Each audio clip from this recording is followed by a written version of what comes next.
Bora começar. Cadê? Bora. Direito à vida. Todo mundo copiou? Sim.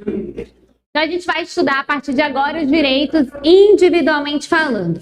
Para muitos aqui vai ser uma grande revisão, né? Muitos já lembram de todo esse conteúdo. Quem não, vai ver que é muito simples. Os direitos fundamentais, eles estão contidos no artigo 5º. Todavia, nem todos estão no artigo 5º, já que o rol é meramente exemplificativo. Até coloquei para vocês no finalzinho da aula passada. Tem outros direitos fundamentais que são implícitos, então nem todos estão expressos. O artigo 5º ele é enorme, são 78 e 9 incisos, alguma coisa assim. É importante fazer a leitura de todo o artigo 5º, que a gente não consegue ver especificamente todos os direitos, certo? Então, a gente vai começar com o direito à vida. A gente já começa perguntando: a vida é o direito fundamental, supremo, absoluto, mais importante? Não, porque não há direito fundamental absoluto. Tudo vai ser relativo. Então, a vida ela pode ser relativizada, sim. Então, o que é o direito à vida? A vida na Constituição ela tem dois sentidos.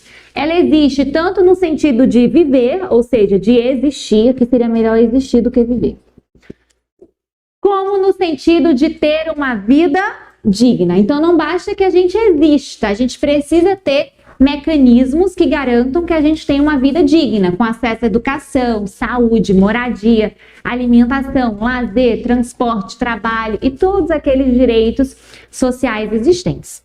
Então, quais são os casos de exceção ao direito da vida que são mais cobrados em prova? Então, geralmente a prova traz esses 3 casos. Primeiro caso é o caso do aborto. Aborto é um assunto que está muito em evidência atualmente, principalmente porque está nessa ideia de legalizar o aborto, de descriminalizar, digamos assim, o aborto. Então, hoje no Brasil, o aborto é crime. O Código Penal só permite o aborto em 2 situações. Quais são elas? Estupro e... Não é esse. Estupro, não é esse aqui não está no Código Penal, quando põe em risco a vida da mulher. Então hoje a gente só permite abortar ou se decorrer de um estupro ou se põe em risco a vida da mãe, só são esses 2 casos. E tirando isso, todo tipo de aborto vai ser crime, exceto aqueles abortos naturais, obviamente, né? Mas um aborto provocado mesmo é um crime. E aí o que acontece? Levaram para o STF um terceiro caso, que é a situação daquele neném que não tem massa encefálica, que é chamado de anencéfalo. Então, o bebezinho que é anencéfalo, provavelmente ele vai nascer morto, ou ele vai nascer com vida, mas vai morrer pouco tempo depois, ou minutos, ou segundos, ou horas, ou poucos dias, porque não tem como a gente sobreviver sem massa encefálica. Aí, nesse caso, o Supremo entendeu o quê? Que nessa situação tem 2 direitos em conflito. De um lado, a gente tem a vida do bebê, que é uma vida, e do outro lado, a gente tem a dignidade da vida da mãe, porque seria muito difícil, muito dolorido para uma mulher passar 9 meses levando uma gestação, sabendo que aquele bebê não iria sobreviver. Nesse conflito, prevaleceu a dignidade da mãe e assim permitiu o aborto. É muito importante dizer, gente, que falar que o aborto é permitido não quer dizer que o aborto é obrigatório. Tem muita gente que tem assim, fulano tá grávida decorrente de estupro, ela é obrigada a abortar. Não, ela pode. Se ela quiser, ela vai poder fazer o aborto. Se ela não quiser, ela vai manter a gestação. É uma escolha. Quando põe em risco a vida da mulher, aí já é um pouquinho mais diferente a situação. Quando está pondo em risco a vida da mãe, às vezes, é aquela coisa. Ou aborta ou vai morrer, não sei o que, é mais diferente. Mas decorrente de estupro e também quando for anencéfalo, é uma escolha por parte da mulher, de vai manter ou não o aborto. Certo? Fazer ou não. Então, aqui relativizou o direito à vida. Se passar essa situação aí que está sendo discutida para descriminalizar o aborto, vai ser um grande exemplo de relativização do direito à vida, que aí sim vai ser permitido o aborto em qualquer hipótese. Certo? Alguma dúvida?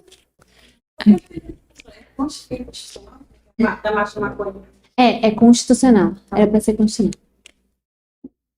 É aqui para São Pedro. Foi. Segundo caso, ortotanásia. Ortotanásia no Brasil é permitida? Sim. O que é isso? Ai, esse negócio tá me incomodando. O que é isso? A ortotanásia é quando é diferente da eutanásia. Na eutanásia, você faz o quê? Você tá ali, descobre uma doença muito grave, você quer evitar todo um sofrimento, você resolve antecipar sua morte e você morre. Isso é eutanásia. No nosso país não permite. Você não pode, descobrir que eu tô doente, vou ali no hospital, vou tomar uma injeção e vou morrer. Isso pode? Não, no Brasil não é permitido. Mas a ortotanásia no país é permitida. Qual é a diferença? Na ortotanásia, você já tá ali sobrevivendo de uma forma artificial. Você só sobrevive porque tem um aparelho ligado. Eu posso desligar o aparelho e você vir morrer? Pode, no Brasil isso é permitido. Em regra, para desligar o aparelho vai precisar do quê? Da autorização do familiar, né? Porque a pessoa não tem como autorizar, ela já está ali no fim da vida. Se fosse no Brasil, em hospital particular, a gente muitas vezes não, sempre espera a autorização do familiar. Hospital público já é um pouquinho diferente, né? Que na maioria das vezes precisa do espaço, precisa do leito e aí não espera a pessoa decidir. Eles têm um protocolo de, vamos supor, 15 dias, tá incubado, aí quando começa a fazer ligação tudo com o organismo, aí geralmente quando eles veem que não tem mais jeito, aí eles se culpam, então remédio para e deixa partir. Chama-se atualmente cuidados paliativos, né? E tem até parte desse curso. É verdade. Aí tem um prazo. Um protocolo, né? No particular, não. No particular, se você quiser ficar 20 anos ali, muitas vezes eles deixam. Por quê? Tá pagando. E caro. Para você que está no estado de saúde desse, você paga muito caro para estar ali dentro do hospital. A diária ali é caríssima. E aí? Tem uma paciente que ela estava indo, aí a técnica foi lá e trouxe ela de volta. A irmã, ela estava olhando para a luz de parar de liga, pô, deixa a mulher ir embora. Entendeu? Porque já não tem mais o que fazer com ela, não tem mais nada. Ela está lá só resistindo. Dentro de luz. Mas tem casos, né, que retorna. Eu tô chorando. Schumacher. Já tem muito tempo. Eu vi uma notícia recente de que a família disse que ele estava já sem condição financeira nenhuma. Já tinha gasto todo o patrimônio no tratamento. Já faz tempo, né, também. Mais de 10 anos, eu acho. Então, a ortotanásia no Brasil é permitido, tá? Não tem nenhum problema. Pena de morte no Brasil, cabe ou não cabe? Cabe em caso de guerra. Então, se a gente estiver vivendo um momento de guerra, no Brasil vai ser permitido aplicar a pena de morte. Então, essas são situações em que se excepciona o direito à vida. Certo? Oi. Quem daria uma causa? Os doutrinadores falam, a Constituição não fala como seria aplicada essa pena de morte, a doutrina que fala. Porque a Constituição só fala que a pena vedada, morte salva em caso de guerra. A doutrina fala que a pena de guerra seria para aqueles que seriam contrários à pátria, que se recusassem, que participassem de movimentos, mesmo que fosse contrário ao país no momento da guerra. Não seria qualquer pessoa que entraria a situação de pena de morte, entendeu? Aí alguns falam que quem se recusasse também a lutar pelo Brasil poderia aplicar a pena de morte. Até tem gente que brinca, entre aspas, ou eu morro na guerra ou eu morro não indo pra guerra porque vai aplicar a pena de morte. Mas como a gente nunca teve uma guerra, né, assim, então a gente não... Espero que nunca tenha, graças a Deus, em nome de Jesus. Mas aí a gente não sabe, a Constituição não fala, ela só trata mesmo que é possível, ela possibilita a pena de morte em caso de guerra.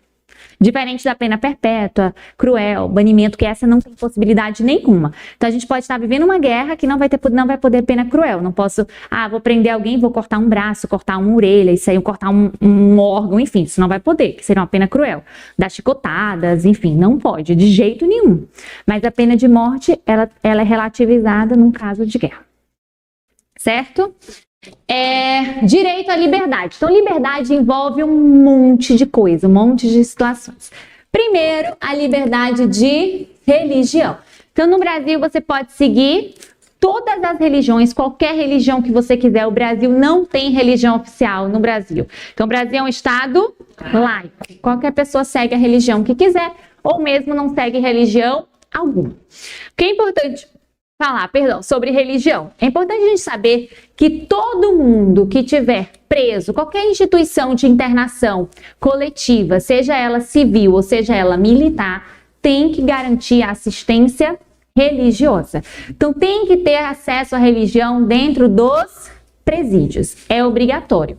Então, dentro do presídio, professora, tem missa, tem culto, tem tudo isso. Dentro do presídio vai lá, gente, eu quero me confessar. Pode chamar o celebrante, o padre, quem quiser. Vai ter direito. Você tem que ter acesso à sua religião dentro do presídio, certo? Isso faz parte da própria integridade psíquica, digamos assim, do preso. Vocês sabem que o preso, ele não pode perder nenhum direito, exceto, assim, falando em linhas gerais, o de locomoção. Então, o preso ali, ele tem que ter direito a ter uma vida digna, com acesso a tudo. Moradia, entre aspas, né? Que tem aquele lugar, tem que ter um lugar digno, que no Brasil não é tão digno assim, mas tem que ter acesso à sua religião, tem que ter acesso à alimentação, tem que ter acesso ao seu lazer ali dentro, tem que ter acesso a tudo. Certo? Então, religião é prestada dentro dos presídios, é garantida, tem que garantir essa assistência religiosa. Liberdade de expressão. O Brasil pode falar tudo o que quiser? No Brasil pode se falar tudo o que quiser? Pode. Qualquer coisa. A gente pode falar o que quiser. No Brasil é plena a liberdade de expressão. Eu posso chegar aqui, gente, vou falar isso e aquilo sobre quem eu quiser. Posso, não tem problema nenhum. Só que eu não posso falar de forma anônima. Eu tenho que chegar aqui e falar que sou eu. Olha, eu, Maiara, acho isso e isso. Vou falar mal do professor Alessandro. Eu posso, não tem nenhum problema. Chega aqui, gente, olha, o Alessandro é o bandido, safado, caloteiro, não. Fala o que eu quiser. Eu posso, mas aí vocês que são todos fofoqueiros, né, que gostam de uma fofoca, quinta-feira vocês vão chegar aqui, o Alessandro entrou, eita porra, e nananã. Aí vocês, professor, a professora Maiara disse que o senhor era safado, bandido, caloteiro, nananã. Aí ele vai se sentir ofendido e ele vai ter direito de resposta e indenização. Só o que ele quer. No outro dia eu tô sendo processado. Resposta e indenização, certo? Então aqui a gente pode falar o que a gente quiser, mas sabendo que se alguém se ofender, essa pessoa vai pedir um direito de resposta proporcional a grave, obviamente, e indenização. A indenização aí abrange dano moral, material, a imagem, a tudo. Vamos supor que eu fale aqui mal do Alessandro, aí muitos aqui acreditam, vocês confiam mais na minha palavra, aí começa, realmente o professor Alessandro é um bandido, safado, nananã. Daqui a pouco o Alessandro é demitido do Cuca. Ele vai ter um dano? Com certeza. Moral, que tá todo mundo aqui pensando que ele de fato é essa pessoa. Material, ele vai deixar de receber o salário dele. E até mesmo a imagem. Imagina, Manaus, daqui a pouco tá todo mundo falando mal do Alessandro. Então isso ele vai entrar com indenização e eu que vou ter que pagar. Certo? Por quê? Porque eu tô inventando uma história. Então a gente pode falar tudo, sabendo que a gente pode ter uma consequência, porque a gente pode ser processado, receber uma resposta de indenização. Como assim? Ele mesmo disse que é. Aí por que assim? Isso vai para juiz. O juiz que vai decidir, né? Então. O juiz que decide. Tudo isso, na verdade, é o juiz que decide. Então, chega lá na hora, eu vou dizer, não, de fato, eu acho o Alessandro isso. Ou então, foi uma brincadeira, eu falei brincando, ele mesmo se chama dessa forma, ele se considera desse jeito. E aí, na hora lá, o juiz vai dizer, realmente, Maiara tem razão. Então, Alessandro, não tem indenização. Tudo vai ser na justiça que vai decidir, entendeu? É igual aquele caso que eu sempre dou de exemplo da biografia, que é o caso da Andressa Urach. Acho que eu já falei para a turma de vocês, não sei. A biografia eu nem coloquei aqui. Mas a biografia não precisa de autorização do biografado. Então, por exemplo, eu vou fazer uma biografia sobre a vida do Alessandro. Eu vou falar tudo sobre a vida dele, eu vou investigar. Ele precisa me autorizar? Não, de jeito nenhum. Só que se ele se sentir ofendido no que eu escrevi ali, ele pede resposta e indenização. Aí o que aconteceu com essa Andressa Urach? Todo mundo aqui sabe quem é a Andressa Urach, né? Aquela modelo, digamos assim. O que ela fez? Ela levava uma vida promíscua, né? Uma vida, enfim, do mundo. E aí ela resolveu se converter para o mundo de Deus, um mundo da santidade, digamos assim. E aí, o que aconteceu? Nessa conversão, escreveram uma biografia sobre a vida dela. Ela não foi autora da biografia, mas ela ajudou, ela participou assim, enfim, entregou informações.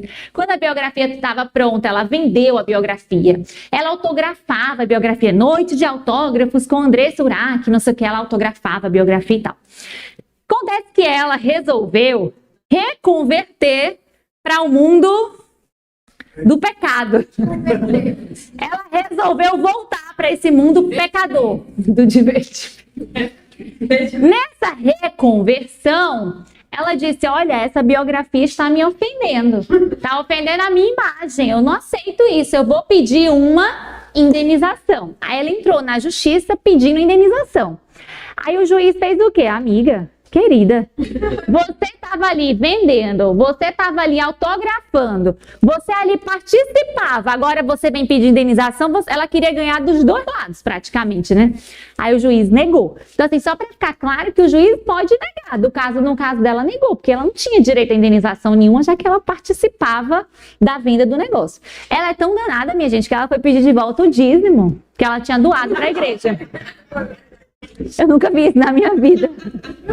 Na própria ação, ela juntou todo o dinheiro que ela tinha dado para a igreja, que parece que chegou a R$1 milhão, uma coisa assim. Ela pediu de volta, porque ela disse que estava ali sob efeito, enfim. Que ela foi coagida, digamos assim, a doar esse dinheiro. Então, é só um exemplo de que a indenização nem sempre a gente vai ganhar. Eu posso chegar aqui e falar do Alessandro, aí o Alessandro vai entrar na justiça contra mim, pede indenização e eu ganho o processo, que isso pode acontecer. Então, nem sempre você vai ganhar. Você pode ganhar, mas quem vai decidir é o juiz, certo? Então, eu quero escrever sobre a vida do Edson. Ele precisa me autorizar? Ele precisa saber que eu estou escrevendo sobre a vida dele? Não, não precisa. Mas se ele se sentir ofendido, aí pede resposta à indenização, certo? Eu botei duas observações aqui para vocês. A primeira é sobre a Marcha da Maconha. O que é isso, a Marcha da Maconha? Até coloquei entre aspas, porque nada mais é do que uma reunião de várias pessoas em prol da liberação do uso da maconha. Então, vamos se reunir hoje para buscar a liberação do uso da maconha. Isso é crime? Não. Por quê? Porque é uma forma de liberdade de expressão. Todavia, se nessa reunião as pessoas estiverem usando a maconha, aí é um crime. Mas isso não acontece, né? Tá todo mundo ali só protestando em favor. Mas ninguém tá usando. Mas protestar em prol, protestar, vamos liberar o aborto, pode ter esse protesto? Pode. Vamos liberar o uso da arma, pode. A posse e o porte de armas? Pode. Tudo você pode fazer, desde que você não esteja cometendo crime naquele momento, porque fazer isso é uma liberdade de expressão, certo? Professor, e essa marcha da maconha não caberia apologia ao crime? Não, não caberia. Só se ali as pessoas estivessem usando, entendeu? Mas o fato dali a pessoa só se manifestando para liberar o uso da maconha não é crime.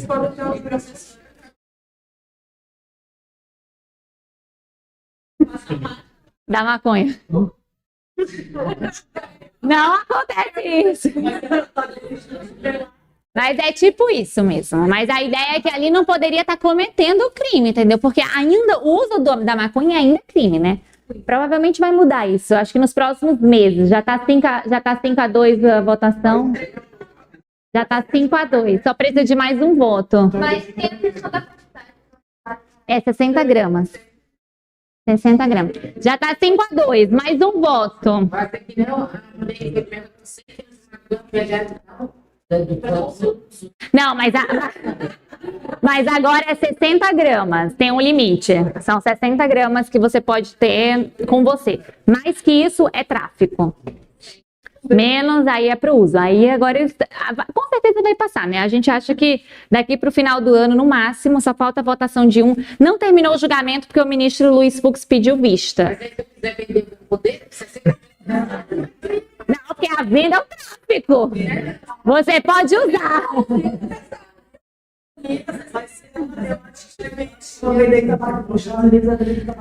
A gente ainda, eles ainda vão regulamentar como é que vai ficar essa situação. Se for vendido em tabacaria, vai ter a situação mais de imposto, né, também. A ideia é tentar diminuir o tráfico, possibilitando o uso, diminuir o tráfico. Agora, não sei se isso vai...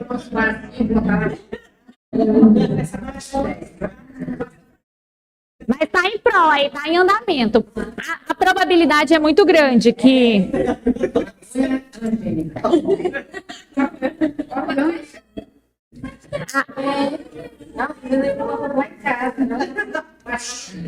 A probabilidade é muito grande que isso venha a ser liberado. Então, essas marchas, essas manifestações em prol disso não é um crime, certo? Agora, se a pessoa está cometendo crime, aí sim. É diferente, vamos supor assim, de como é que a galera, ovo de Páscoa tá tão caro, né? Vamos se reunir todo mundo e vamos ali roubar, e bora. A gente vai roubar, isso aí é crime. Juntou 3 pessoas para cometer um crime, já tá cometendo crime. Vai já...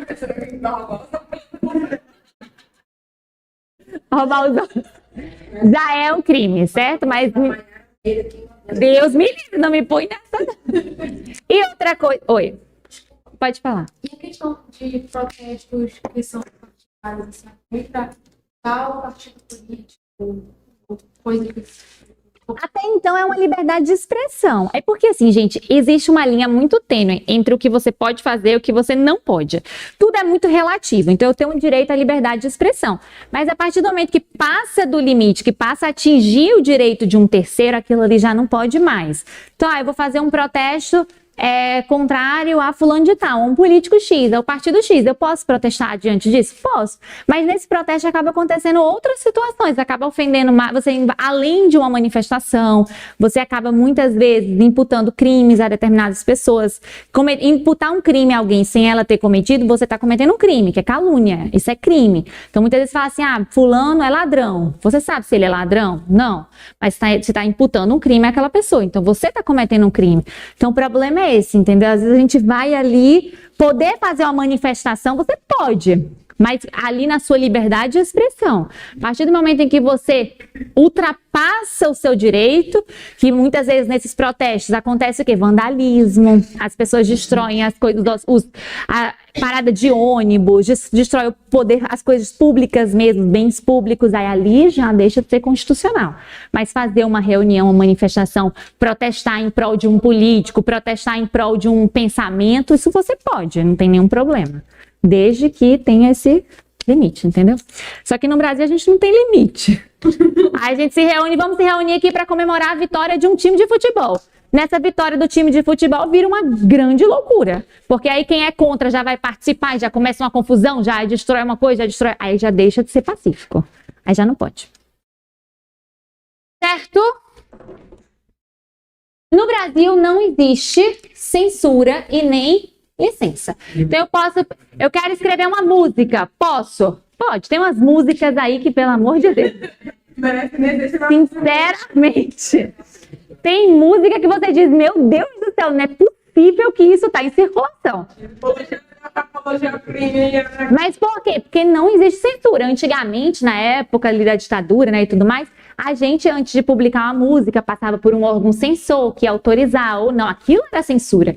Hoje não tem mais. Então você faz o que você quer. Agora, a partir do momento que você passa a ofender terceiros e etc., aí tem direito de resposta e indenização.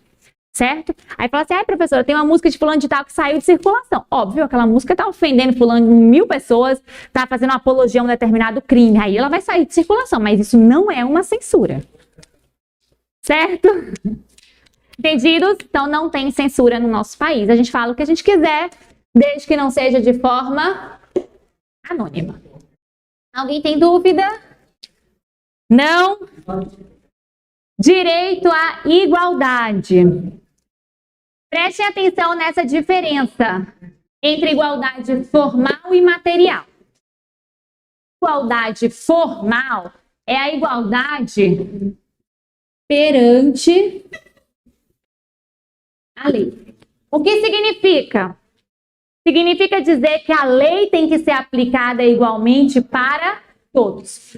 Pouco importa, gente, quem seja. Se é, sei lá, o presidente da República ou se é, sei lá, o carteiro da sua rua. A lei vai ter que ser aplicada de forma igual. Pouco importa quem seja. Isso é igualdade formal.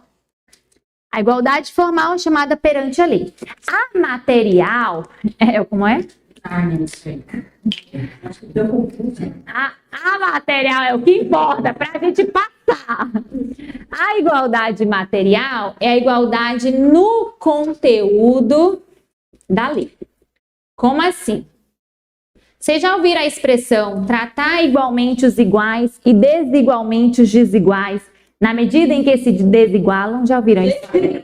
Nunca ouviram essa expressão? Não, tratar igualmente os iguais e desigualmente os desiguais na medida em que sua desigualdade ou que se desigualam. Porque a ideia é o seguinte, tem pessoas... Quem? Marcos. Tem pessoas que estão em situação de desigualdade mesmo. Então, a lei, ela precisa privilegiar essas pessoas que estão em desigualdade para que essas pessoas possam estar em uma situação de igualdade. Vamos pegar um exemplo muito próximo a gente, recente, muito falado esse mês, que foi a questão dos 20% na UFAM para os amazonenses. Todo mundo acompanhou essa grande celeuma, né? Que aqui a UFAM dá esses 20%, parece que para quem conclui o ensino médio no Amazonas, de escola pública, alguma coisa assim. E aí entendem que isso vai contra o direito à igualdade, porque você acaba dando um privilégio grande, porque, gente, 20% de uma nota é muita coisa. Pensem assim, você fez uma prova de 100 questões, você acertou 60. Se você vai aumentar 20% da sua nota, você passa de 60 para 72. Então, 12 questões é uma diferença absurda. Quem faz prova sabe que uma questão já faz muita diferença, imagina 20%. Então, levaram para a justiça e aí, é um absurdo, tá indo contra a igualdade. No primeiro grau, entenderam que de fato ia contra a igualdade prevista na Constituição e não podia acontecer. No segundo grau, recorreram, o tribunal entendeu que de fato tinha que manter esses 20% porque era igualdade material. O que o tribunal entendeu? Infelizmente, no Amazonas, se não existir essa cota, digamos assim, esse auxílio, não entra a amazonense no curso mais concorrido, que é a medicina. Então, qual é o problema que existe no Amazonas? A educação. Se a gente não está em condições de concorrer com gente que vem de outras regiões, é porque nossa educação está com algum problema nisso. Então, a ideia do tribunal foi, não, vamos manter esses 20% até que o Amazonas recupere, dê uma boa educação e possa competir igualmente. Mas isso vai acontecer? A gente não sabe. É igual cota racial. A cota racial, ela existe para ser para sempre? Não. A ideia é que ela seja por um período transitório. A cota racial também é uma forma de igualdade material. A ideia dela é ser por um período curto e que a gente resolva o problema lá na raiz e aí que as pessoas possam concorrer de forma igual. Todavia, a gente percebe que isso não vai acontecer. Por quê? A gente não consegue solucionar o problema na raiz. E pelo contrário, hoje em dia é cota de mais coisa, de mais coisa, de mais coisa. Cada dia mais é mais cota de um monte de coisa. Eu não sei se foi nessa turma. Eu não sei se foi nessa turma ou se foi na turma da tarde, eu não sei, mas me contaram que alguma aluna foi fazer um concurso. Se foi aqui, até se pronuncie quem foi, porque eu não me lembro muito de vocês, assim, individualmente falando. Aí disse assim, professora, foi fazer um concurso e tinha cotas levando em consideração a orientação sexual da pessoa. Eu nunca vi isso na vida. Tipo assim, cota para quem era do grupo LGBTQ, não sei o que lá. Isso. Eu até falei assim, mas como é que você prova que você faz parte desse grupo? Porque eu não entendo, minha gente. Como é que você vai provar? Não faz sentido algum ter uma cota para essa situação. Ah, uma cota racial, ok, mas uma cota em relação da sua orientação sexual, isso não faz sentido. Aí ela falou, eu fiquei indignada, acho que era 15% das vagas, não sei o que, era voltado para isso. Não foi daqui não, então? Então acho que foi da tarde que me falou. Eu mandaram no grupo outro dia também que iriam fazer cota para as mulheres que eram agredidas. Violência doméstica.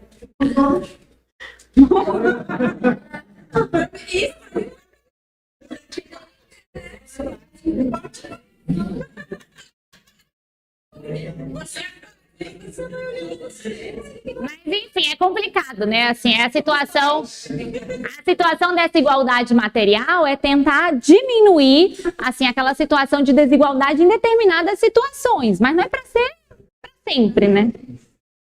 As cotas entrariam aqui nessa igualdade material. Outra coisa que entra na igualdade material, aposentadoria. Não é o mesmo tempo para homem e para mulher. Entendem o quê? Que a mulher precisa de um tempo menor para se aposentar por conta da vida. E até um pouco contraditório, né? Porque não sei se vocês sabem, a mulher tem expectativa de vida maior do que o homem, né? A gente tem expectativa de vida maior. Mas sofre mais. É mãe, muitas vezes. Licença maternidade. A licença maternidade é bem maior do que a licença paternidade. O tempo, se a gente pegar serviço público, a maternidade chega a 180 dias, 6 meses. A paternidade é 20 dias. Então, é uma diferença enorme. Isso tudo faz parte. Isso tudo faz parte da igualdade material. Inclusive, tem uma decisão assim, mais recente mesmo, foi da semana passada do STF, não sei se alguém chegou aqui a ver, tratando sobre licença maternidade no serviço público, quando envolve um casal homoafetivo de 2 mulheres. Então, como é que funciona? São 2 mulheres, uma está grávida e outra não. As 2 têm direito à licença maternidade? Não. O que vocês acham?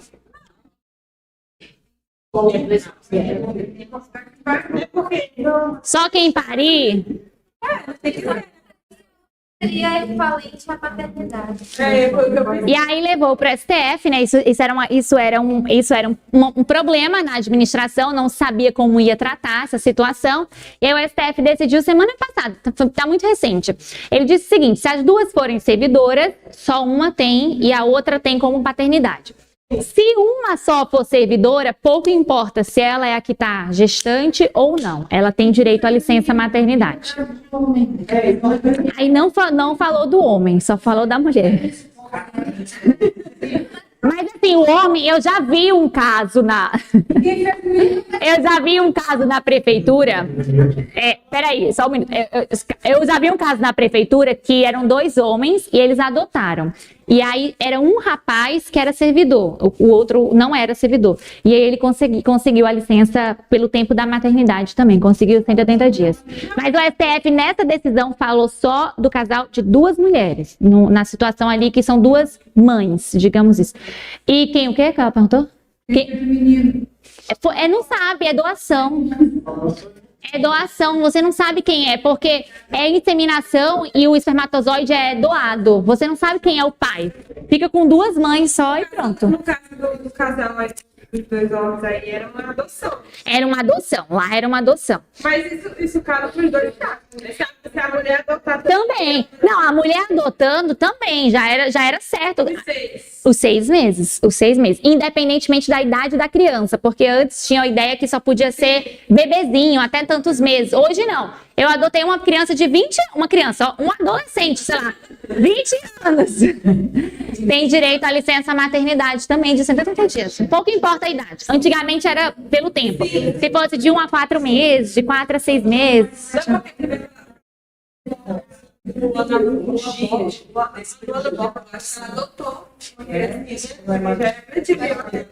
Hoje em dia tem, e é 6 meses, normal. Mas enfim, tudo isso, essa diferença que a gente está falando entre homem e mulher, etc., são formas de igualdade material. É o que está previsto ali para tentar igualar a situação de desigualdade. Então, as 2 têm que ser. Não, depende. Se as 2 forem servidoras, só uma tem, que é a que está gestante. Se uma só for servidora, pouco importa se ela é a que está gestante ou não, vai ter direito. Aí é isso. Aí se for só uma, porque se as 2, daí ia ser um prejuízo muito grande para a administração. Você ia deixar 2 funcionárias 180 dias, ou seja, 6 meses sem trabalhar recebendo. Aí não, as 2 sendo só uma, e a outra fica como paternidade. Se uma só for, aí recebe os 180 dias como se fosse a que tivesse gestante, mesmo ela não estando gestante. Aí decidiu isso, Suprema, e agora tá isso. Foi muito perto, foi ano passado, a semana passada, tá muito recente. Tá bem recente, mas só para avisar vocês essa novidade, né, que envolve um pouquinho da nossa matéria por conta dessa igualdade material. Alguma dúvida? Não, vamos para direito à segurança jurídica. Então, segurança jurídica, muita gente confunde, principalmente os meninos ali, o pessoal que é da parte de guarda, de segurança pública. Não é esse direito de segurança que a gente está falando aqui. A gente está falando de segurança do ponto de vista jurídico. Não é a segurança do Estado, proteger contra a bandidagem, etc. Não. Aqui é a segurança para a gente dormir tranquilo, nos nossos negócios jurídicos. A gente tem uma certeza de que as coisas funcionam dessa forma. A segurança jurídica, ela se divide em 3 grupos. Primeiro grupo é o ato jurídico perfeito. O que é isso, professora? Quando você faz um contrato, quando você fecha um negócio, quando o negócio já está fechado, pouco importa vir depois uma lei alterando aquele negócio, porque o ato já está perfeito, o ato já está consumado. O exemplo que eu sempre dou para ficar bem claro para vocês. Digamos que eu tenho um apartamento para alugar e aí eu faço aqui um contrato com ela. Ela vai morar no apartamento que eu tenho, a gente fecha um contrato, eu alugo por X e aí na lei hoje de locação me permite que eu peça 3 meses de locação antecipado, com uma forma de caução. Eu peço 3 meses, ela me paga os 3 meses, a gente fechou o contrato, eu assino, ela assina, acabou. Semana que vem, muda a lei de locação e diz que agora eu posso pedir 5 meses de caução. Aí eu ligo para ela e falo assim, olha amiga, agora você vai me pagar mais 2 meses, porque eu tenho esse direito. Eu posso fazer isso? Não, porque o nosso ato já está perfeito, já consumou, já acabou. A mesma coisa, se a lei passar e disser assim, só pode pedir 1 mês, ela pode me ligar e pedir os 2 meses de volta? Não. Então isso dá uma segurança jurídica no negócio. Eu vou ter a certeza que tá assim, tá fechado, e ela vai ter a certeza que tá dessa forma. Então isso garante uma segurança tanto para mim quanto para ela, certo? Então o ato jurídico perfeito é um ato que já se consumou, já acabou. A coisa julgada é uma característica da sentença de se tornar imutável. Então, sempre que a gente fala assim, olha, não sei o que, transitou em julgado. Então, quando transita em julgado, ela vai formar coisa julgada. É uma característica da sentença de não poder mais ser modificada. Então, em regra, formou coisa julgada, não pode mais mudar a sentença. Em regra, tem algumas exceções, mas em regra, morreu ali. Certo? Como é? Sempre dos pais. Como é? Não.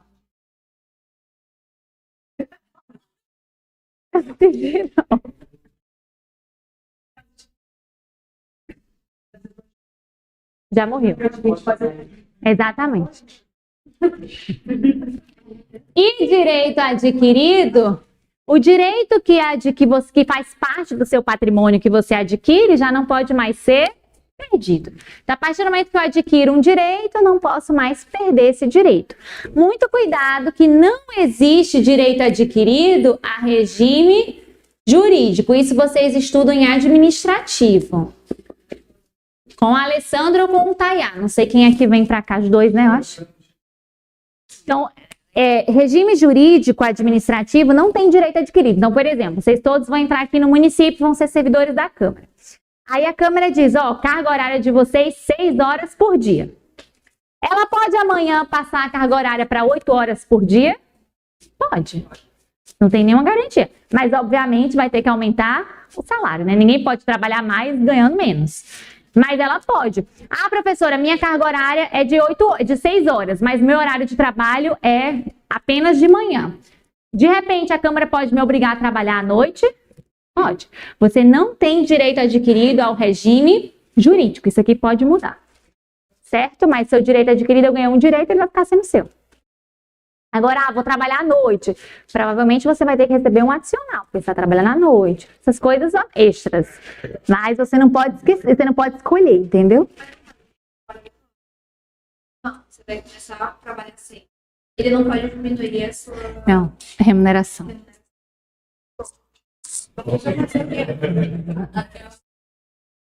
Tem gente, por exemplo, aqui no município, quem tem filhos autistas tem direito à redução de carga horária também. Pode reduzir até 2 horas, de 1 a 2 horas. Dependendo da sua carga horária. Se sua carga horária for pequena, reduz 1 hora. Se sua carga horária for maior, pode reduzir 2. E não tem redução de salário, não. Mas você não vai poder pegar funções extras, sabe? Porque tem gente que trabalha, pega uns comissionados para trabalhar mais. Aí, como você não vai trabalhar num tempo menor, você não pode pegar essas funções. Até 2. É de 1 a 2. Para quem tem filho autista no município.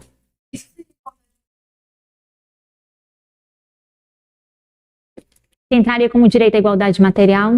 Acho que não.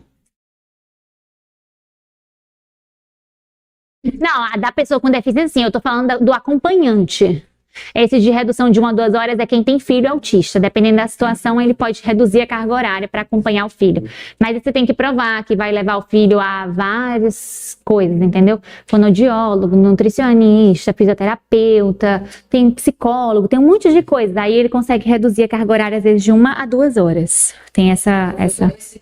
Mas não é o servidor que é autista. O servidor sendo autista tem outros benefícios. É o pai. Jurídico, é. Mas aí, na situação do trabalho, não, porque a lei trabalhista não entra aqui. A lei trabalhista não entra aqui. Aqui entra só servidor público. A lei trabalhista é o contrato de trabalho que você faz com o seu patrão. É diferente. Porque aqui aqui é só para público. No público, No público, se quiser mudar, entendeu? Assim, professora, por exemplo, aposentadoria. Hoje, a ideia é me aposentar com 62 anos. Mas eu tenho certeza que daqui para lá, a idade para aposentar já vai ter 75, 80 anos, sei lá. Então, eu tenho direito adquirido a me aposentar com 62? Não, porque não tem direito adquirido a regime jurídico. Essas coisas vão mudando e eu não tenho direito adquirido. Entendeu? Não tem o que fazer, tem que aceitar. Senta e chora. Literalmente. Você tem mais na situação, quando é aposentável mesmo. Não, e já diminui, né? Porque você se aposenta, você já recebe hoje 70% do salário. Não é 100%, mas 30, não, 35, uma coisa assim, mais a idade. Tá longe ainda. Não tô perto, não, graças a Deus. Senão, se eu me aposentasse agora, teria que ser por invalidez. Deus me livre. Falta muito. Alguma dúvida? Não? Vamos. Mas a tendência é só subir. A ideia é você ficar trabalhando. Sofrendo.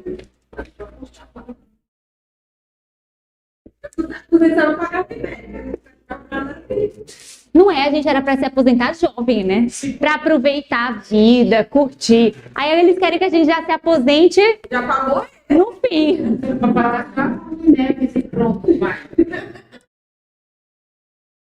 Já querem que a gente se aposente no fim da vida.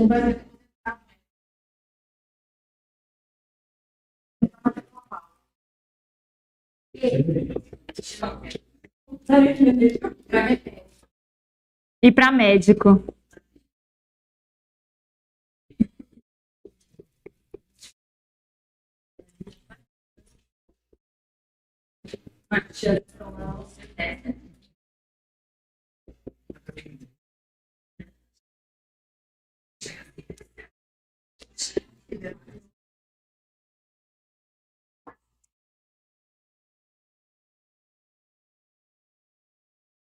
Ai, mas é verdade, tem umas pessoas hoje em dia que...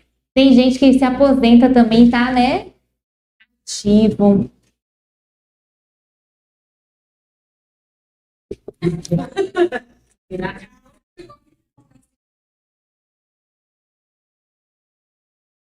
Acordar às 5 horas da manhã pra quê?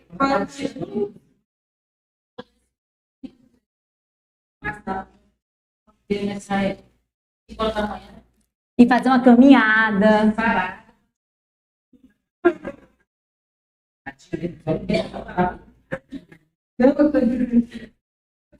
Oi. No caso, o senhor vê na segunda-feira. Ah. Ele pode pegar. Pode. Mas não, quando ele se aposentar compulsoriamente, né, que é ali com 75 anos, aí ele só pode trabalhar na iniciativa privada. No setor público não pode mais. Acima de 75 não pode. Como assim? No caso, a pessoa sendo aposentada por tempo de serviço. Pode continuar trabalhando. Mas você trabalha na iniciativa privada, não tem problema não.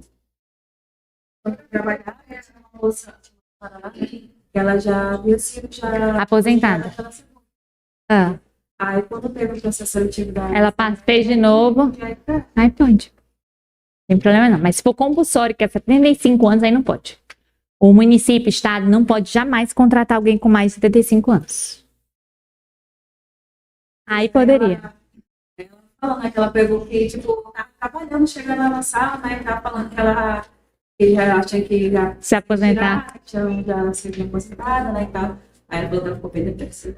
Tem gente que fica triste. Aí ela pegou, foi com você escrevendo no processo seletivo, E- e ela trabalhando. Eu fui estagiária de um juiz e aí foi a aposentadoria compulsória dele, 75 anos. Aí a gente fez uma festa, na época eu ainda era estagiária dele. Aí a gente fez uma festa na vara, despedida dele. Ele tinha que se aposentar quando você faz 75 anos, é obrigada a sua aposentadoria.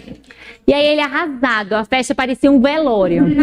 Ele, hoje é o dia mais triste da minha vida, que é o dia da minha aposentadoria, é o pior dia de trabalho. E todo mundo ficou assim, e agora? E aí não tinha o que fazer. Completou 75, é rua. Essa pessoa.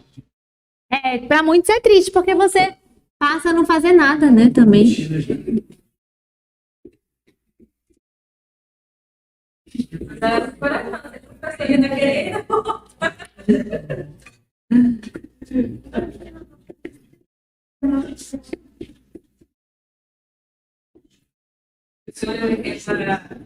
Uma questão essa.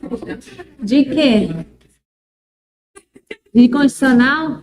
A questão era mais ou menos assim, Senado perfeito, ele vai se candidatar à eleição da terceira vez. Aí pode ou não pode? Prefeito. No município, no caso, entendeu, professora? Mas não pode. É o prefeito profissional aí. Mas aí, no caso, a questão seria, se ele está se candidatando em outro município, ele não está se reelegendo. Mas não pode. É a figura do prefeito profissional. Ele só pode ser prefeito 2 mandatos consecutivos, independentemente do lugar. Eu sei que coloquei certo. Aí errou. Depois vou aí. No gabarito, é só marcar. Eu não tinha mais como voltar atrás. Já tinha ido. Já fez só uma bolinha pequenininha, né? Pra...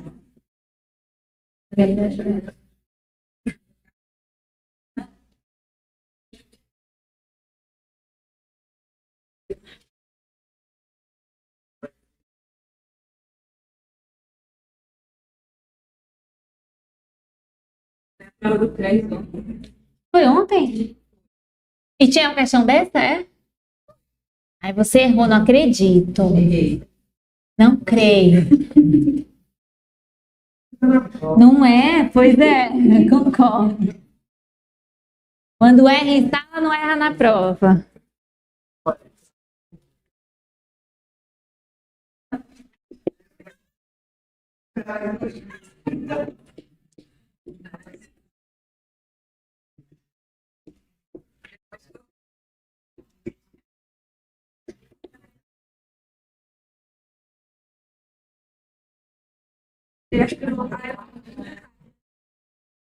Eu fico muito chateada. E no que concurso tem assim, você errou a questão, né? Aí você aperta de novo, você errou. Quando você vai ver, você marcou a mesma. Não, para mim, você já vai fazer a questão, né? E você já fez essa questão. Eu fico, meu Deus, como é que eu Dá raiva. Hoje eu recebi uma chamada do que concurso. Eu não comentei as minhas questões desse mês porque eu não vi, eles não mandaram. Me mandaram a mensagem. Tá tudo bem, professora? Aconteceu algo? Aí, tá tudo ótimo. Mas você não comentou as questões. Eu falei, eu não recebi. Aí eu tinha mandado por outro lugar, eu não comentei. Ai, desculpa. Aí vamos mandar de novo no mês que vem agora. Nem vi. FG. Oi. O quê? Ah.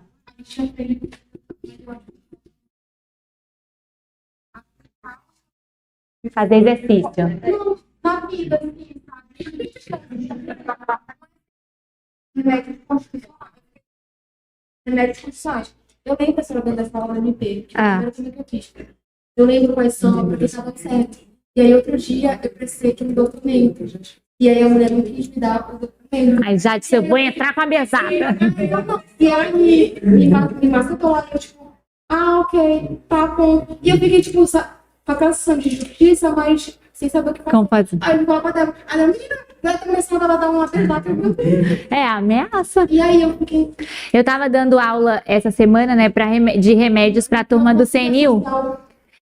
E aí eu dei semana passada pra CNU. E quando foi hoje, eu entrei na sala deles de manhã e à tarde. Aí eles falaram assim: professora, a gente tava vendo um habeas corpus preventivo, porque o Robinho, semana passada, ele entrou com um habeas corpus preventivo antes de ser preso. E depois de ser preso, ele entrou com outro habeas corpus, que no caso agora já era o repressivo.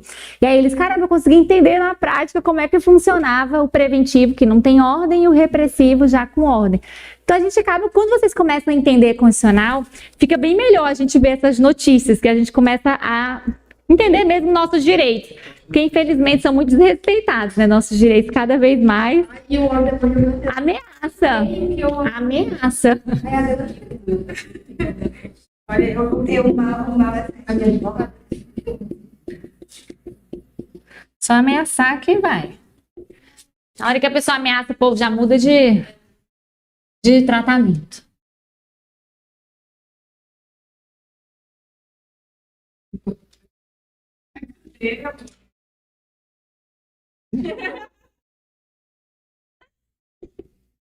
Requisitos.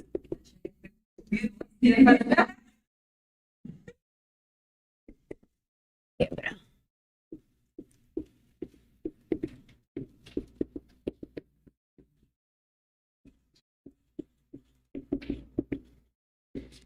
É para ser para quebra do sigilo, né? Fica melhor.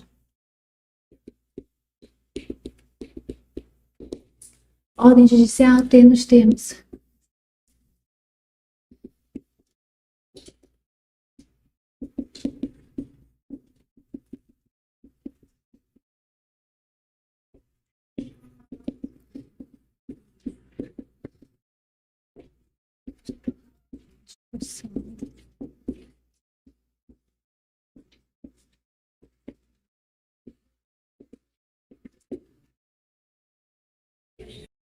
Vamos! Direito à propriedade. O direito à propriedade é absoluto? É relativo. Professora, eu juntei todo o meu dinheiro, comprei minha casa. O Estado pode tomar minha casa? E eu vou morar onde? Compra outra casa. Pega o dinheiro e compra outra casa.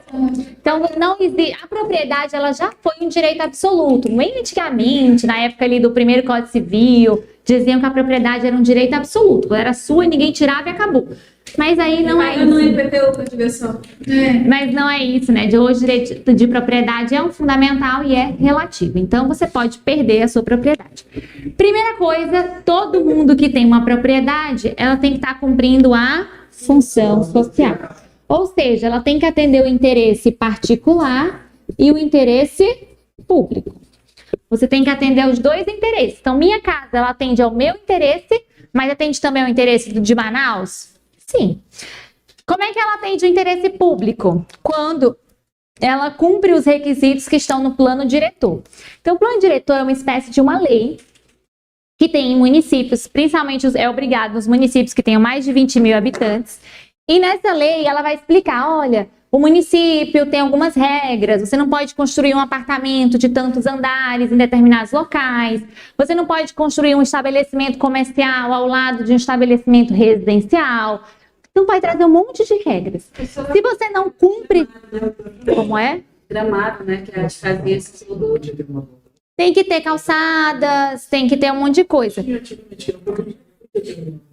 Tem negócio de lado da outra. Por exemplo, não sei se vocês sabem, mas você não pode ter motéis próximos a escolas, mas é uma distância curta. Nunca vai ter um motel vizinho à escola. Isso é completamente proibido, porque entende que são ambientes totalmente diferentes. Você fala assim, professora, tem próximo? Tem próximo, mas colado vizinho não tem. Isso é o plano diretor proíbe. Como é?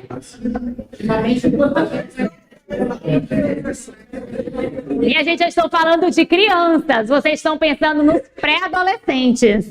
Estou falando das crianças. Pela misericórdia, isso é crime, inclusive. Criança é lugar de criança na escola. Então, tem algumas coisas que não podem existir por conta do plano diretor. Altura, aqui em Manaus, você não pode construir a uma determinada altura próximo do rio, então você tem um limite máximo.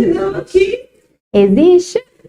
Tanto que aquele prédio lá da Ponta Negra, ele ficou embargado, olha, meses não, anos, daquele prédio que fica na rotatória. Da altura. Ele é muito perto do rio. Você pode perceber a distância. É como se fosse assim, o rio, ele é aqui, os outros prédios são construídos bem aqui. Os prédios lá na Ponta Negra, eles têm um recuo muito grande, eles não são tão próximos do rio. E aquele da rotatória, ele é em cima do rio. Pula a rua aqui, a avenida já está o rio. E aí é uma distância muito curta do rio em relação à altura. Aí não pode. Aí descumpre a função social, só que o prédio já está pronto.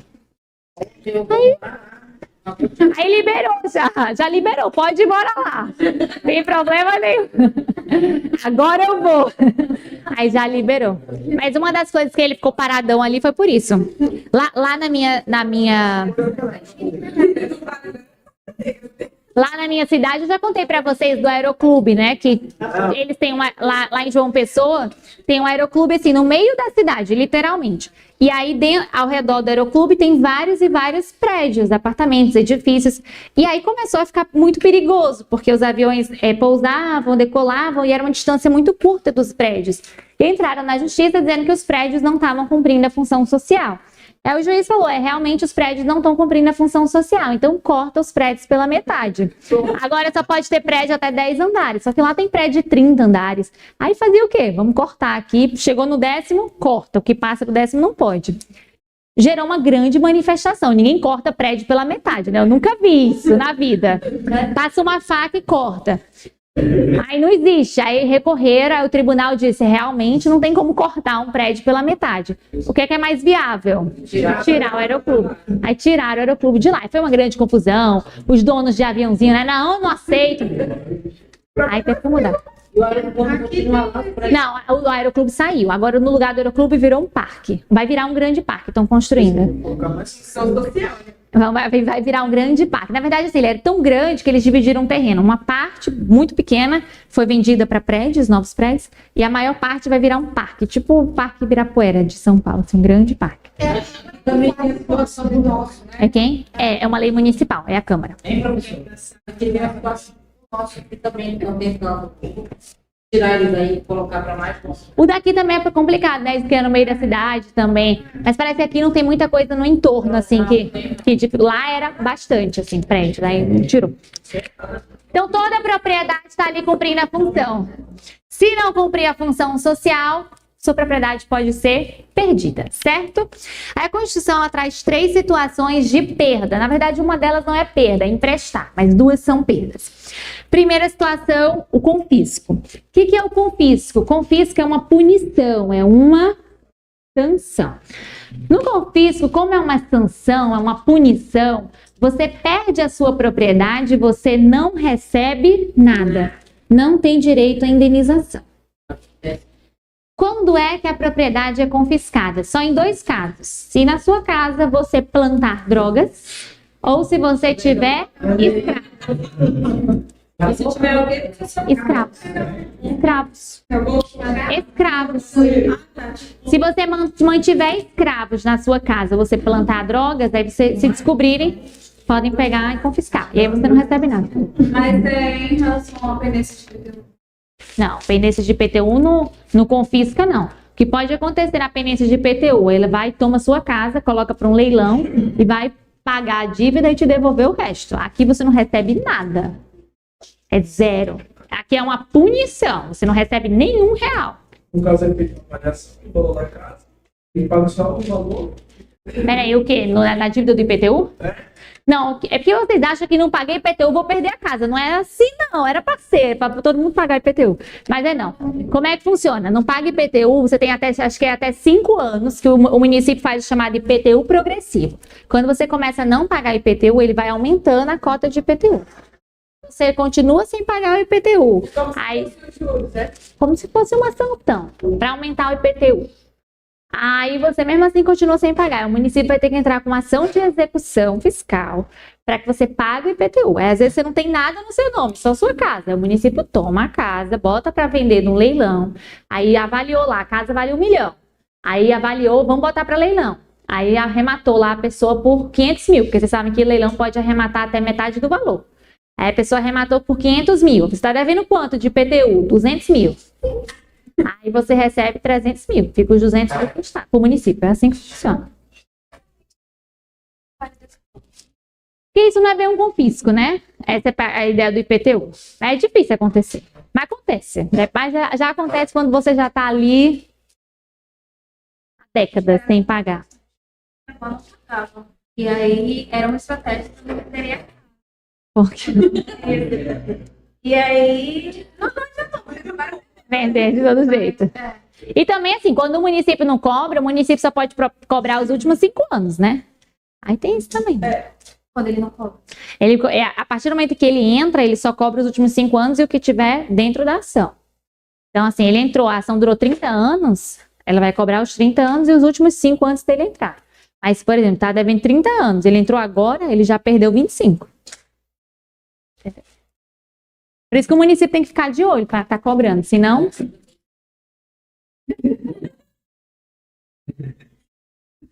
Vou falar para meus colegas que cobram IPTU, para cobrar IPTU de vocês. Mas aluguel tem que pagar.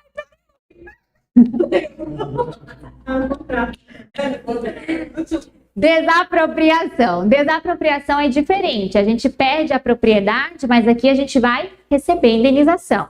Então, toda desapropriação tem uma indenização prévia, justa e, em regra, em dinheiro. Então, a desapropriação, rapidinho, ela é que sentido? Ela pode ser por necessidade pública, utilidade pública ou interesse social.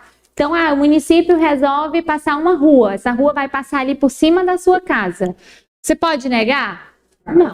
Aí o município vai lá, avalia a sua casa. Ó, sua casa vale R$1 milhão. Aí você, peraí, minha casa vale 10 milhões, eu não vendo por 1 milhão. E aí vocês vão discutir o preço, mas jamais você vai discutir se você vai sair ou não da sua casa, porque é o interesse do município, do Estado, do interesse público, certo? Aí vai ter uma indenização prévia justa. Justa para quem? É para ser para os dois. E em regra você recebe em pecúnia, em dinheiro.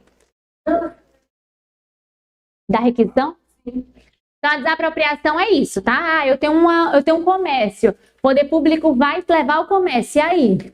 Não tem o que fazer. Desapropriou, desapropriou. O interesse sempre é público.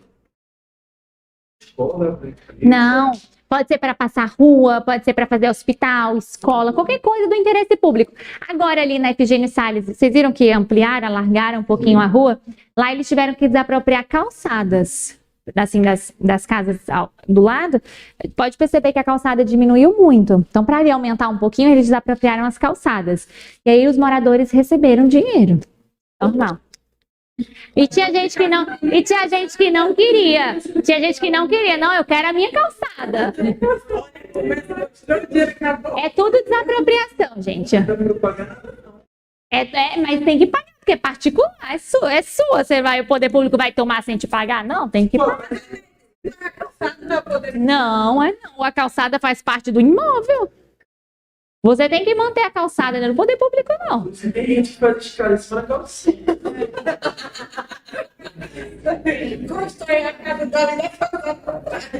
Tanto que quando você vai construir um imóvel, tem que ter o recuo, tem que ter a calçada. Isso já faz parte da função social. Estacionamentos, etc. Tem que manter tudo isso.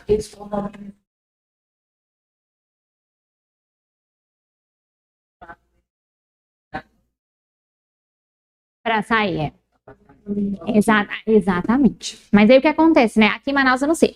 Mas lá em João Pessoa fizeram um conjunto habitacional dessa forma para tirar o pessoal que morava em áreas de risco e tudo mais. Aí eles construíram e deram casa. E aí, o que a pessoa fez? Se mudou para casa, vendia a casa. Aí voltava para o mesmo lugar, ficava com dinheiro. Aí eles mudaram lá o sistema, e disseram, a casa só vai passar a ser sua se você morar lá pelo menos 10 a 15 anos. Para tentar forçar a pessoa a ficar, né? Porque aí ficando 10 a 15 anos, você acaba se acostumando com a região, não sei o que, você já não quer mais voltar. Aí ou a pessoa morava ali por 10 a 15 anos e ganhava a casa, ou você perdia. Aí agora o pessoal realmente passou a mudar. Quando a gente fala de propriedade, a gente está falando exclusivamente de moradia ou de ser proprietário de algo? Propriedade de algo, terreno, qualquer coisa. Pode aplicar Móvel? Não, tem que ser imóvel. Propriedade imóvel. Não é desapropriar um carro, né? Não. É desapropriar um terreno, uma moradia, um bem imóvel. Propriedade aqui é no imóvel, não é propriedade de bens móveis. É de imóvel. Requisição. A requisição é diferente. Na requisição é quando a gente pega emprestado. Então, tudo que a gente pega emprestado, a gente precisa devolver. Então, como é que funciona? O poder público está em uma situação de perigo público. Teve um incêndio aqui em Manaus. O bairro inteiro ficou sem sua moradia. Aí o poder público vai requisitar propriedades particulares para ser a moradia daquele pessoal por um certo período de tempo. Então fica ali, ele requisita, sei lá, um monte de clubes, pátios e etc. E ali vai abrigar aquelas famílias.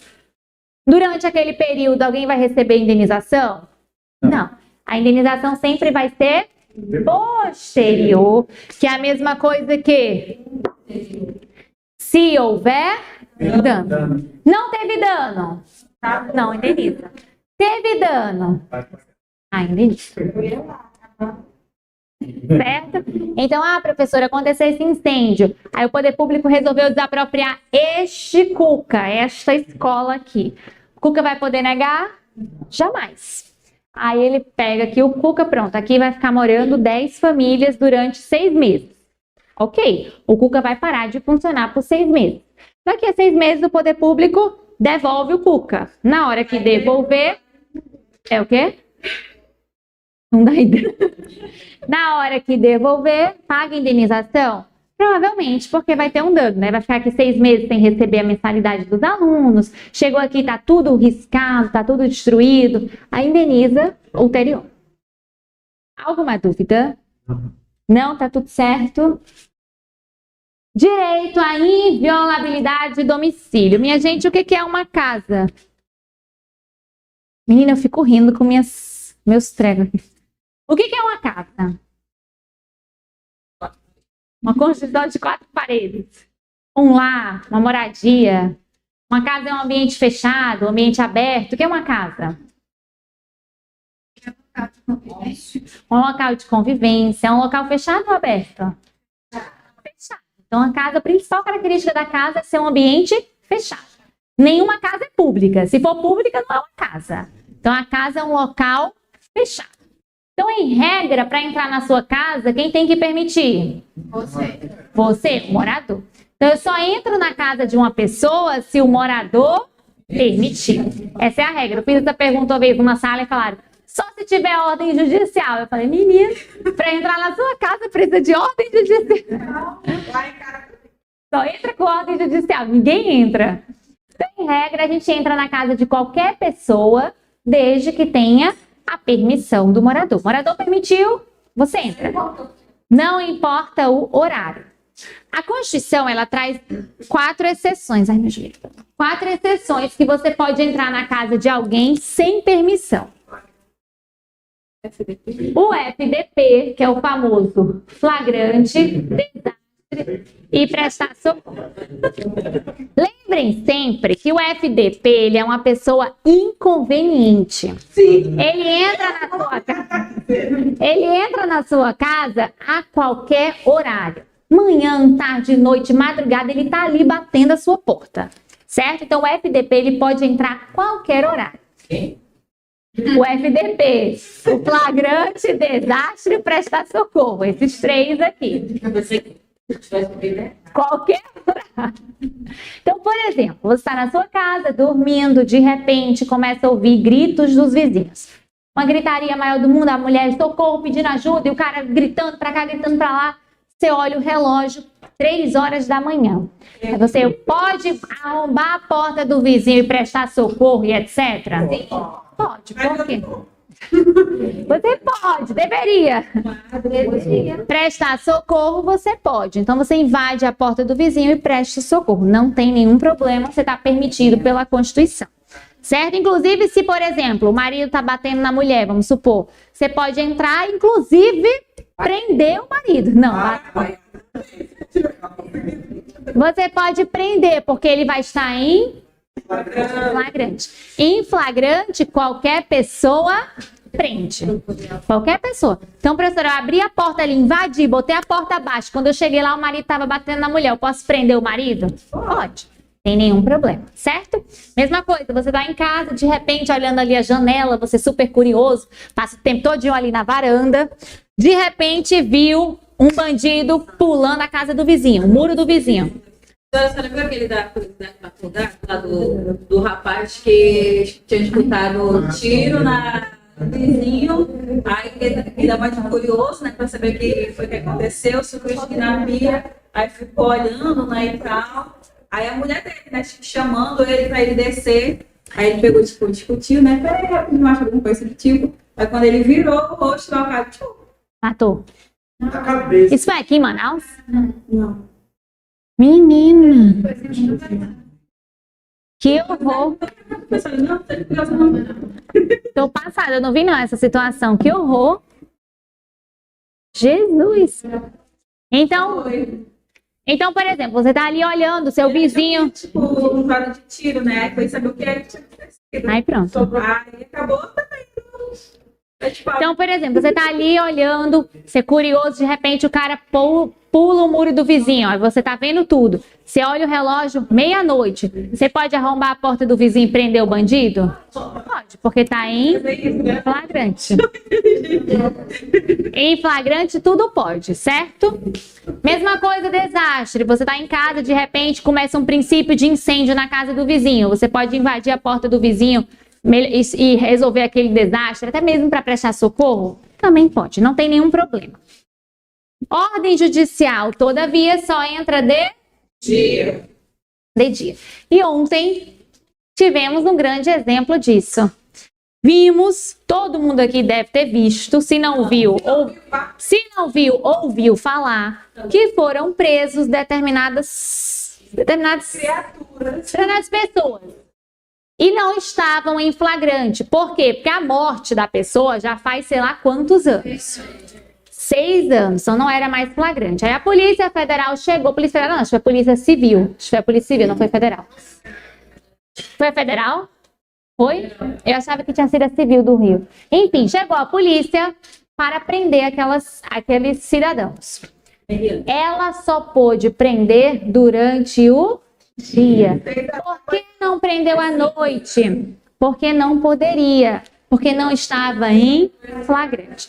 Então a polícia esperou amanhecer o dia para cumprir a ordem judicial. E aí o grande exemplo de ontem é que muita gente acha que essa ordem judicial só cumpre se for dia útil. Mas ontem estávamos falando de um domingo. Precisa ser dia útil? Ainda de ramo. Não precisa ser dia útil. Pode ser qualquer dia da semana, mas desde que seja dia. Qual o horário?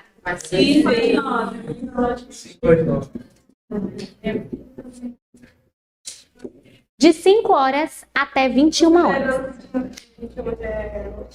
Mas é dia ainda para a Constituição. De 5 às 21 pode cumprir. Então, por isso, a gente aqui em Manaus tem um condomínio aqui que toda semana recebe essa visita. Eu não estou dando nome aos dois. Vocês dois aí que estão falando. Polícia Federal. Toda semana a polícia vai fazer uma visita. Só entra durante o dia. Só vai entrar à noite se for em flagrante. Então, muito cuidado com o flagrante, tá? Às vezes o flagrante é quando comete o crime ou logo após. Ai, fulano praticou um crime já faz não sei quantos tempos, sei lá, não sei quanto tempo. Aí veio a ordem de prisão, é flagrante? Não, não é flagrante. Aí se não for flagrante, tem que esperar dar de manhã. Eu falou que pela Constituição de fora da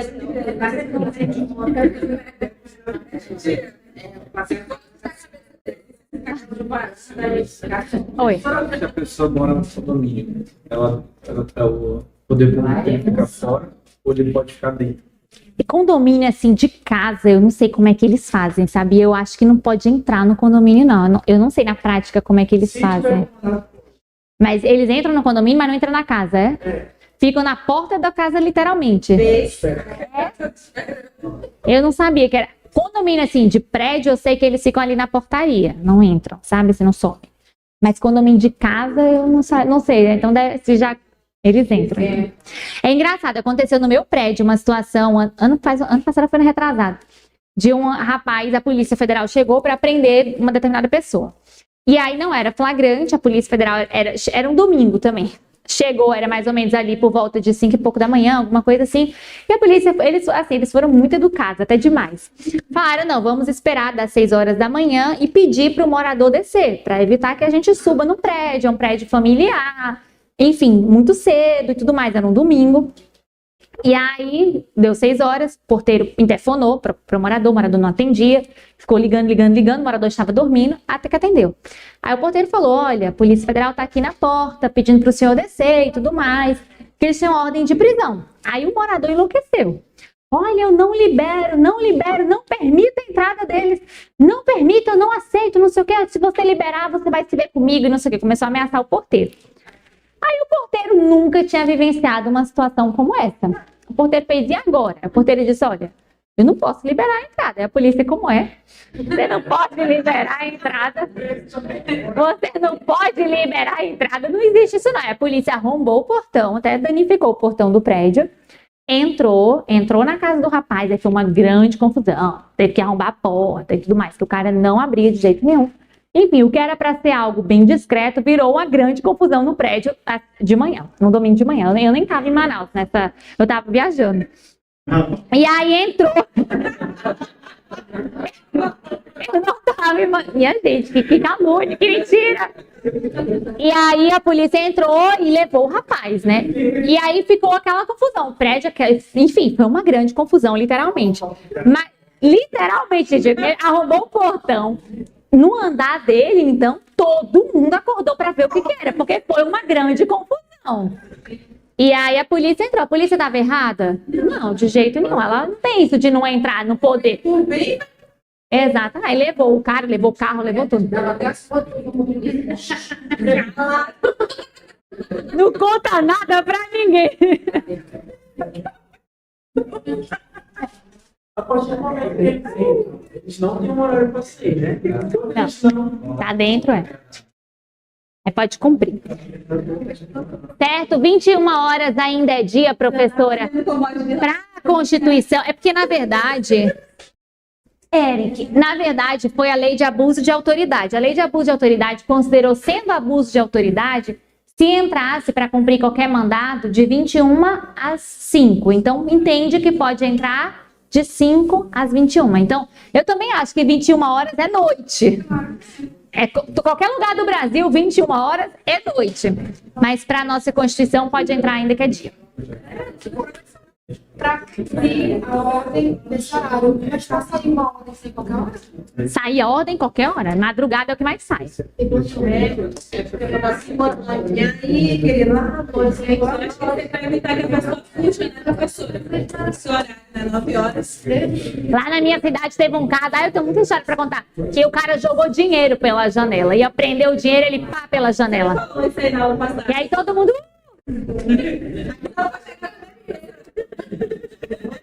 Eu não tenho essa sorte de passar na hora dessa chuva. Aqui no shopping, bem dizer, nem água que dirá dinheiro. Eu gosto de passar com a barra. E pra gente terminar a aula de hoje, alguém tem dúvida em domicílio? Não, tá tudo certo? Pergunta bastante, tá? Domicílio. Sempre cai em prova, caiu em algumas provas dessas agora de final de fevereiro. Acho que caiu na prova da guarda, domicílio. Ministério Público, né, que tinha...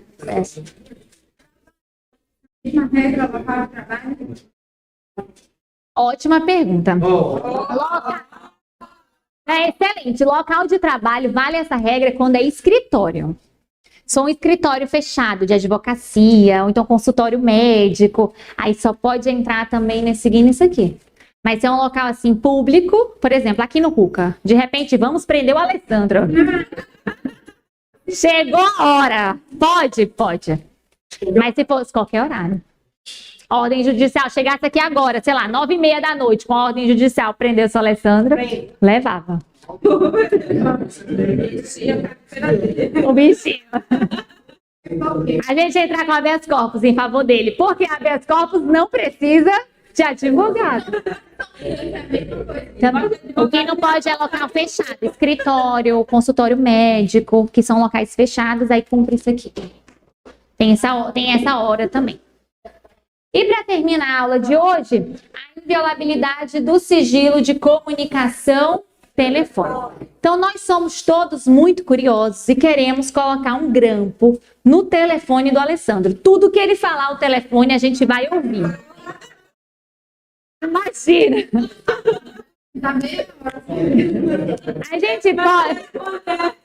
A gente pode fazer isso? Não. Jamais. Isso até é um crime, né? A gente está invadindo a privacidade do pobre do Alessandro.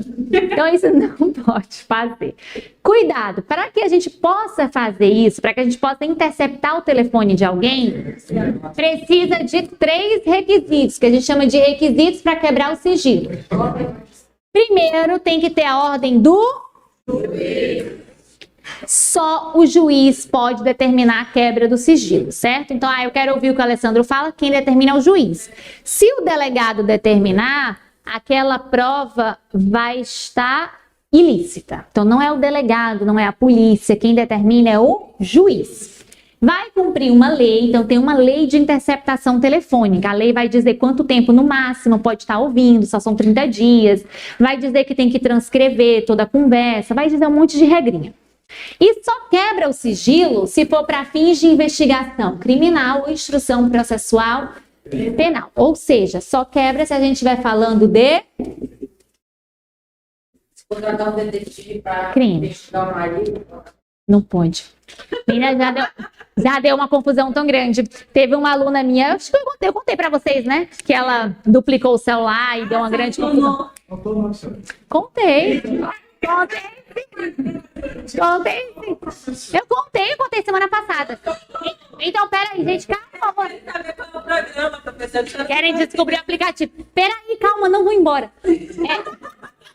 Só para explicar uma coisa, muito cuidado que é em ação penal. Se for uma ação civil, uma ação, por exemplo, meu vizinho está me devendo 50 mil reais. Meu vizinho disse que não tem nenhum real. Eu posso pedir para o juiz quebrar o sigilo de comunicação dele? Não, porque isso é uma ação de cobrança. Só quebra o sigilo se a gente estiver falando de uma ação criminal. Alguém tem que estar sendo investigado por um crime. Se não é dessa forma, qualquer tipo de interceptação vai ser ilícita, salvo se você estiver gravando a conversa. Exemplo, eu ligo para o meu vizinho e gravo a conversa. Eu falo, olha, me pague meus 50 mil. Aí ele, sua otária, eu tenho e não vou lhe pagar. Meu dinheiro tá todo na conta de sei lá quem. E eu gravando essa conversa. Aí eu pego essa conversa e levo para o juiz. Essa conversa vai valer? Vai. Porque eu estou participando e estou gravando. Mas se eu coloco um grampo no telefone dele e ele vai ligar aqui para ela, eles dois aqui conversando, e ele fala isso, eu tô ouvindo aqui, não escuta, isso não vale. O que vale é se eu estiver participando. Se meu vizinho estiver me devendo 50 mil reais, eu tenho que estou para me pagar lá no Facebook, tá cheio de viagem. Vale.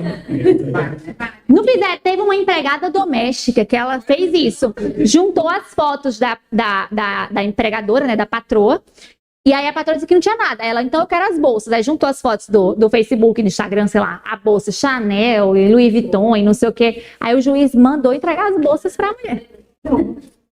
E aí foi pela prova do Instagram. Instagram hoje, gente, vale como prova. Vale como tudo. Instagram, Facebook, internet, vale como prova. Por isso que dá pra pensar. Por isso que o meu é fechado. Boa noite, minha gente.